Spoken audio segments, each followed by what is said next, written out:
Welcome to Soulful Latte podcast, a weekly conversation between two sisters to help us and our virtual friends online, like yourselves, grow in life and in faith. We are your hosts. I am Qudsiyah. And I am Samia. Welcome to episode 6. Today's topic is, do you say no to Allah? Has there ever been something that you didn't want at all and never really wanted it and never thought yourself having it, and Allah gave it to you anyway? The topic today is in relation to our reaction to when those kind of things happen. And this entire idea of acceptance and how we deal with the fact that Allah has given us something which we never thought nor we never wanted. So Qudsiyah, when I think about this topic, I automatically jump to the life of the Prophet ﷺ.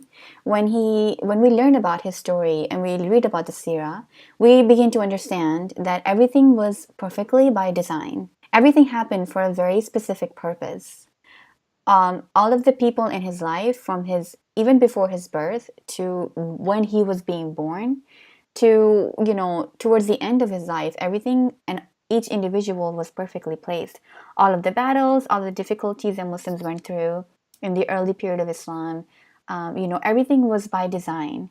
So when I think of his life example, his life was designed by the same creator that I have. I just feel that everything in my life is also perfectly designed, whether I like it or I don't like it. I really love that you shared that, because when I think about the Prophet, it's true that everything is by divine placement and nothing is a coincidence. Everything that he went through, the family that he was born in, the journey that life had for him, was all preparing for his prophethood. In the same way, Allah took care of him. Just having that faith that everything that happens to us now is only a piece of the bigger puzzle. The realization that whatever is happening to me now is contributing towards a bigger picture that I cannot see, but Allah can see. And nothing is a coincidence. Everything is crafted by Allah. And when we put that into our lives, for me specifically as well, I can see that in hindsight, everything falls into place and everything makes sense. But in the moment, there can be times where things are very, very, very challenging, especially when you don't want something. Especially whenever I think of this concept that everything has been given to me without me wanting it or asking for it, sometimes the reaction then is to just become completely complacent. To be like, well, I guess this is my fate. I guess there's nothing I can do about it. So I might as well just sit down and watch it all happen. And that is actually very difficult for me to understand. And I know I've been there, where you just want to give up on some things, whatever the challenge might be coming. And actually, a while ago, I read an article talking about mental strength and how to develop mental strength. And this was coming from another FBI interrogator, actually. And she was sharing how to develop mental strength. She's been in that business for like 24 years or something. And one thing she said was the way the people survive is by not hoping for things to change. So they're like, oh, one day my situation will end. But in fact, they survive by saying, I'm going to get through this. I'm going to find a way. I'm going to find a way to get through the situation, and I'm going to win at the end of it. So that change of perspective is really big for me. She describes a time when she was really afraid of heights, and she learned it at the moment at the academy when she had to jump off into the pool, and she was afraid for her life. She could have said, you know what, I'm not going to, this is too much for me, blah, blah, blah. But what she really worked on was, looking at the situation and saying, there's a lifeguard there. I'm not going to drown. So basically talking yourself through those challenges. And with us, we know that Allah is taking care of us constantly, so that we are meant to succeed if we just trust Him in the process. Wow, I love that. You definitely have to share that article with me. I find it so interesting where she was trying to silence the chatter in her brain and reassuring herself that there is like a safety net at the bottom of the pool and nothing's going to happen. And in the same way, if we cultivate that mindset of Allah is our safety net. So even if we fall not without a harness. Like we are always having a harness, and that harness is Allah's care for us. And I find that so beautiful. It reminds me of the ayah that we were talking about before the recording, which was in chapter 13. Part of that ayah is, Allah will not change the situation of a people until they change something within themselves. And so that tells me that in a situation where things are very difficult, we can, to an extent, make an effort to change something about the situation. There's something that we can do, and if we take one tiny step towards that, then Allah will increase that for us and also potentially change it if it's good for us, of course. So, asking ourselves really things like, what can I do right now to help this situation? Whereas I think it's easy, I don't know about you, Samia, but maybe you can share your thoughts on this. To come from a place of, why me? Why did this happen to me? I agree completely. Especially, I think in the beginning when you're hit with that situation, sometimes the reaction is just shock, and then it just turns into, oh, there's nothing I can do, just despair. I've definitely been there, and I can totally relate to that. But what really helps to get through that is knowing who Allah is. It's all about, understanding that I am being put in the situation by someone who knows and who cares and who loves beyond anything that I can ever imagine. And for him to put me through that is definitely a way for him to help me increase in this life and in the next. And it is an exercise of trust. Like when they do that in school, you're standing, facing the back toward the person, and you fall, and you trust him to catch you. Well, we as believers know that Allah is there to catch us. This is not an exercise; it's just the truth of it. And so it really takes a lot of discipline and constant reminders throughout the situation, being saying, Allah cares for me, Allah loves me, this is why I'm here, I have what it takes. He did not give me anything more than I can bear. That means I have what it takes. It's like a mantra you just have to go through your mind. And that's has helped me go through my situations, I think. That is so powerful. That is so powerful. And acceptance is really a journey. It's not that you fall into acceptance the first day and everything's going to change. I think that is why we do need reminders. You're right, because man has been created forgetful, as Allah tells us as well. I was speaking to a friend of mine a couple of days ago, and she was sharing her reflection on Surah Taghabun, which is the 64th surah in the Quran. And there's this particular verse that we were speaking about that I thought might be beneficial to share.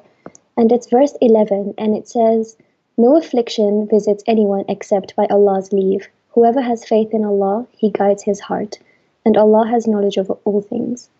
And we were talking about the trials and tests that we've gone through and how just Allah aims to reassure us in the verses like this one. And it says, "Whoever has faith in Allah, He guides his heart."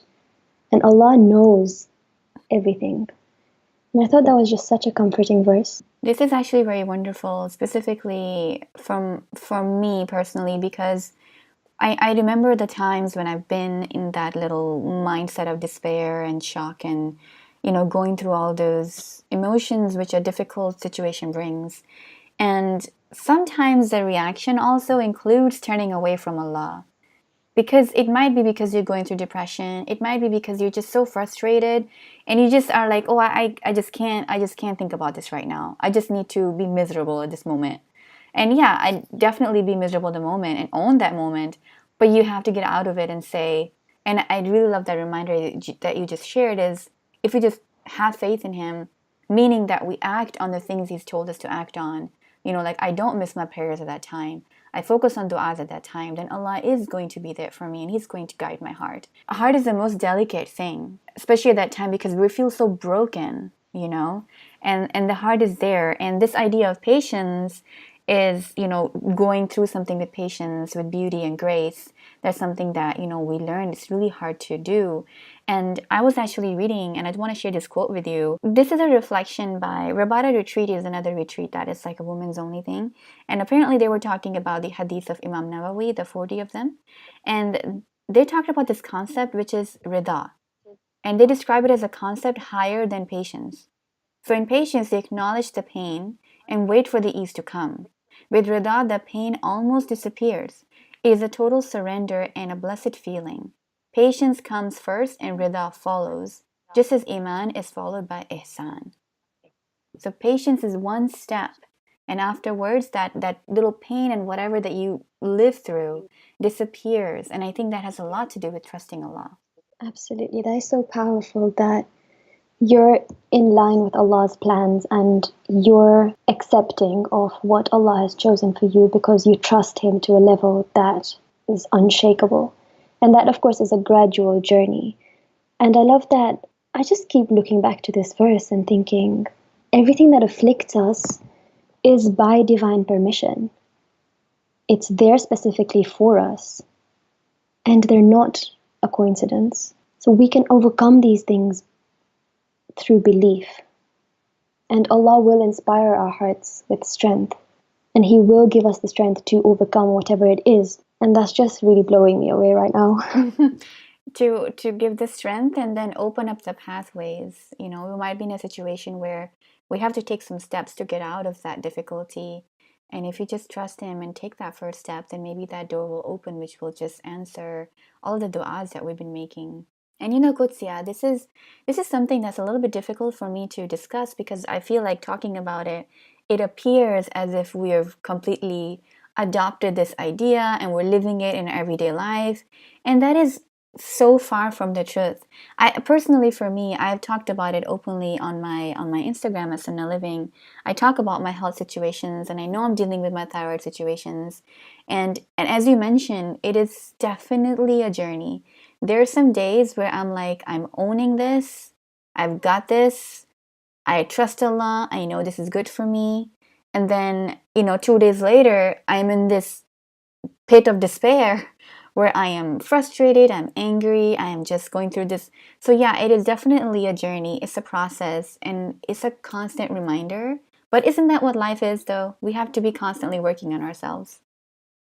Absolutely. It is definitely a journey, as with everything else. And you're right, sometimes it can really come across like we've mastered things, but that is so, so, so far from the truth. This is just a conversation of our personal thoughts, but it definitely doesn't mean that we've mastered it. It's just us trying to remind each other of things that are important.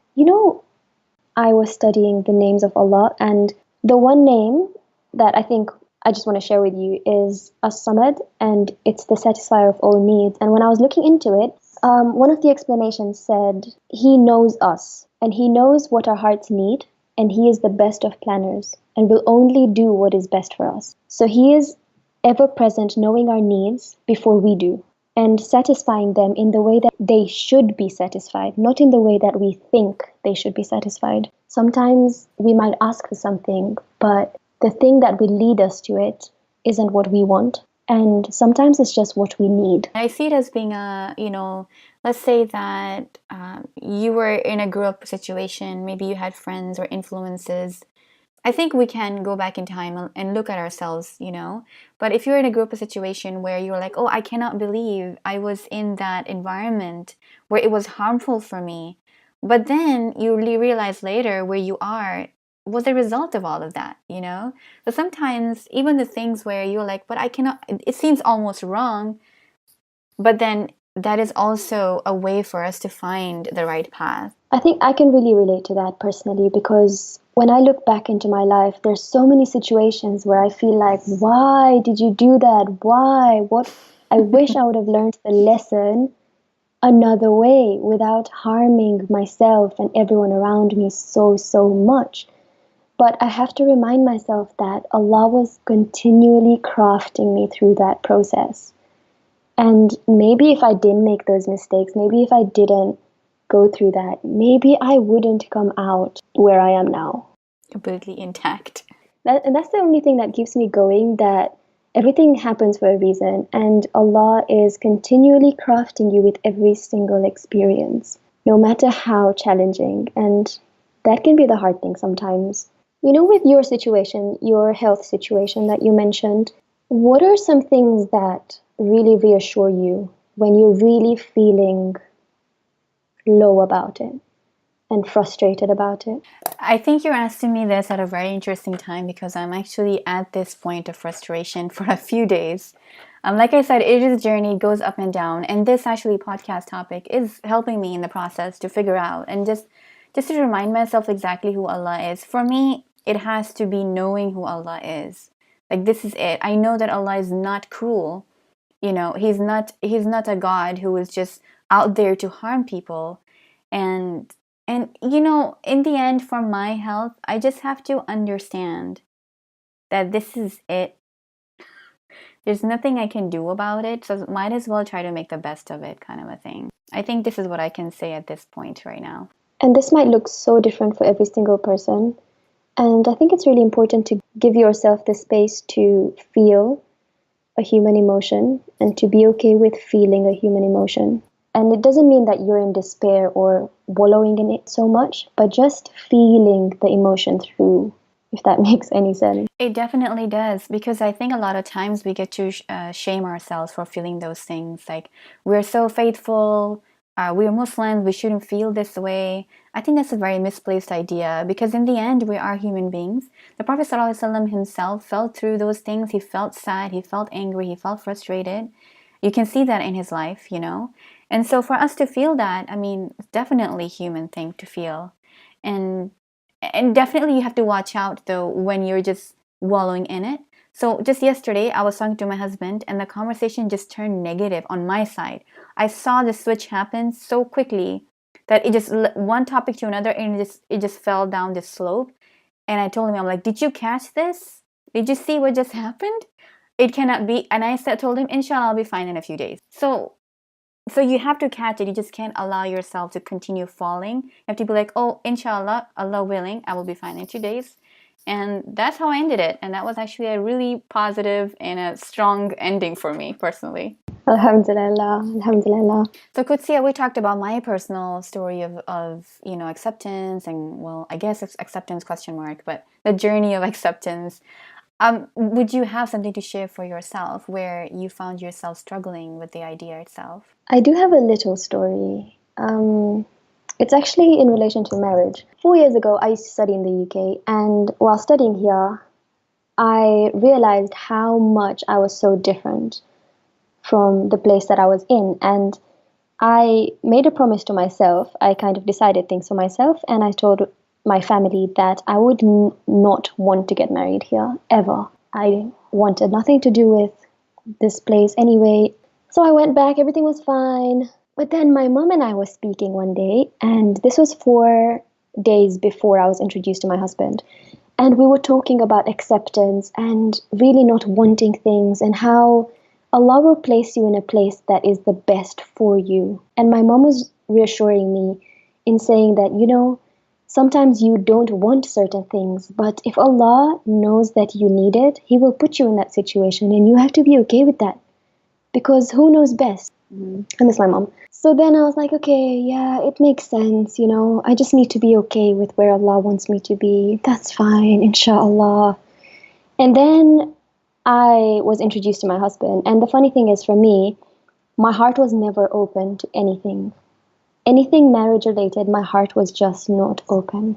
And the day that he got introduced to me, it's like my heart opened up. From there on, obviously, I'm now here in the UK, sitting recording this with you. And yeah, it's been a journey of acceptance in that I really, really, really, really, really, really didn't want it. I vowed never to get married in the UK or get married even in general. I was happy to just stay with my mom and just have a life of our own. Right. And people that know this story always ask me, but then how did it happen? How did you say yes? Why did you say yes? And it's something to laugh about, because I know that Allah wants me here right now. And I need to be here right now. And this is where my growth lies. And this is where I need to be right now. When I look back in hindsight, I really feel like I would have maybe not grown as much as I have in the last almost 3 years if this did not happen for me. We wouldn't be even doing this podcast if I wasn't in this country, possibly. I really don't think so. And sometimes I can lose sight of that and get into the struggle and remember just why I didn't want it. But reminding myself that this is where I need to be and this is where my growth lies is a big game changer for me, I think. So yeah, that's my little tiny story. I actually love the fact that we are towards the end of the podcast on such a happy note. I think we mentioned some really quite heavy stuff. And then happy in a way for listeners. I'm sure it wasn't happy by the time you were going through it. It definitely was very challenging. But I love that we ended it on a lighter note in a way that we could see the ending of it, of that whole concept that you went through and the difficulty, and now alhamdulillah you're here and you're developing and you're growing, and it's wonderful to see that an example of the truth that in the end it is all good for you. Inshallah, it is all for good in the end. So how about you guys, you who are listening? What are some things that you went through that gave you that lesson of acceptance? Or maybe you're going through something right now like I am, still learning about another level of acceptance. So please share that with us. Send us an email. Let us know about your thoughts. If there's something that you've benefited from today, we'll be so grateful if you would share it with someone you know and subscribe to the podcast. You can also contact us at Soulful Latte Podcast on Instagram or write to us at soulfullattepodcast@gmail.com. We would really love to hear from you. Until next time, keep growing.